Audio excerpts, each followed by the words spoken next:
at obese, hindi ho ba? Oo nga. Paano ho ba malalaman, Ma'am Ellen, kung overweight o obese ang isang teenager? Yan. Maaring gamitin na pamantayan ang body mass index rate. Ito yung timbang expressed in kilograms na dinidivide naman sa height o taas, expressed in meters squared. So, marami rin sa mga kabataan ngayon ang techie. At mayroong mga app na BMI calculator na pwede nilang ma-download sa internet. Kapag ang na-compute na BMI ay hanggang 18, hanggang below 24, normal ang timbang nila. Pero kung ang BMI ay 25 hanggang 29.9, overweight yon.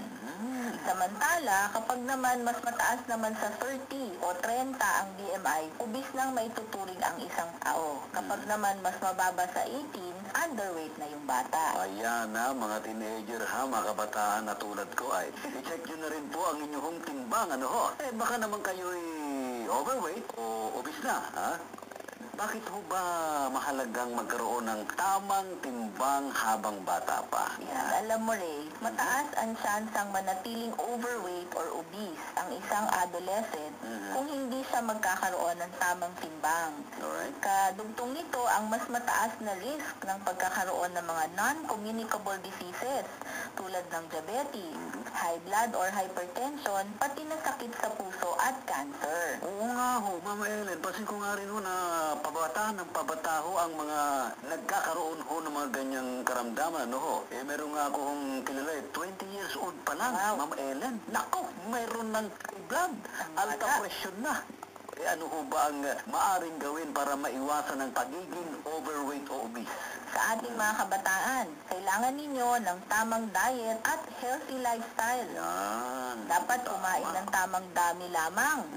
Kaya kung busog na kayo, dapat itigil na ang kain. At hinay-hinay rin sa mga unli rice, yan. Unli rice, unli pasta, unli cakes, unli drinks.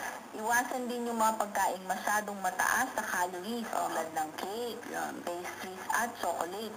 At yung mga matatamis na inumin tulad ng iced tea drinks at soft drinks. Wala na masasarap. Kasama na rin dito yung mga pagkain sa fast food tulad ng pizza, burger, french fries at ice cream. Yung mga binanggit nyo, nakaka-high blood.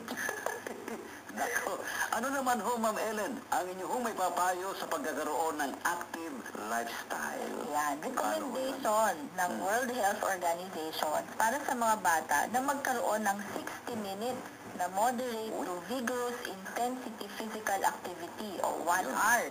Araw-araw yan, tulad ng paglalakad, pagtakbo, swimming at iba pa. Tapos, dapat din mayroong muscle strengthening exercise tulad ng sit-ups at push-ups 3 beses isang linggo. Ayun, okay yun ha. Magandang tip yun ha. So, dapat everyday 1 hour. Oo. Physical activity. Tapos, 3 times a week, dapat merong muscle strengthening exercise. Oo. Okay yun ha.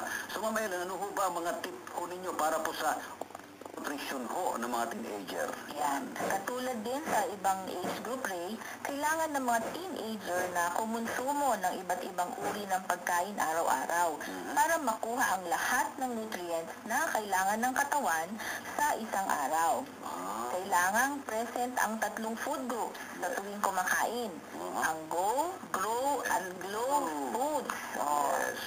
So, yung Go foods, yun yung nagbibigay enerhiya, katulad ng kanin, mais, tinapay, noodles, at root crops tulad ng patatas, gabi, at kamote. Yung namang Grow foods ay mayaman sa protina, tulad ng karne, itlog, manok, isda, at butong gulay. Namang Glow foods ay gulay at prutas.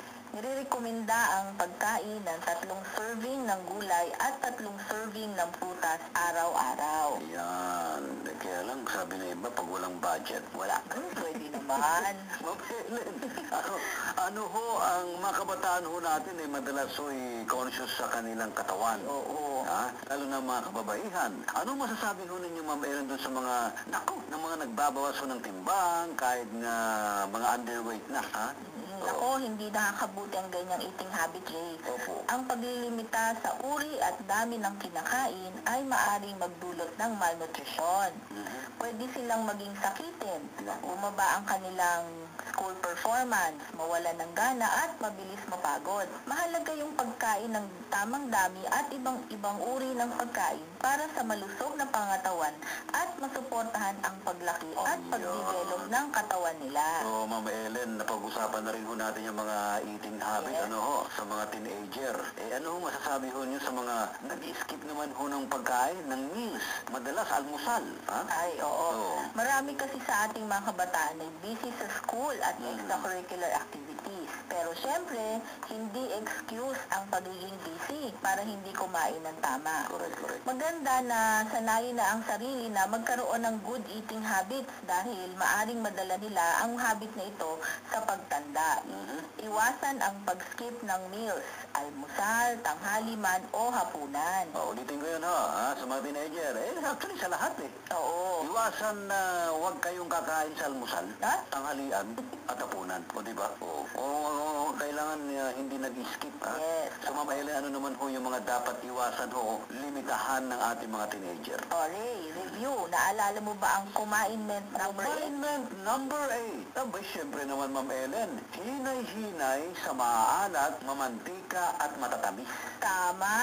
Yan ang dapat iwasan. Oo. O limitahan ng mga teenager, mga pagkain maalat, mamantika at matatamis. Correct. So, ang example nito ay mga sitsirya, cake, donut, Nako. pizza, fries, burger, Dami umaray. soft drinks, Aha. at sugar-sweetened beverages tulad ng tea drink, Yan. energy drinks, fruit drinks, at ibang processed food tulad ng instant noodles at delata. Ayan ha, huwag na matigas ang ulo.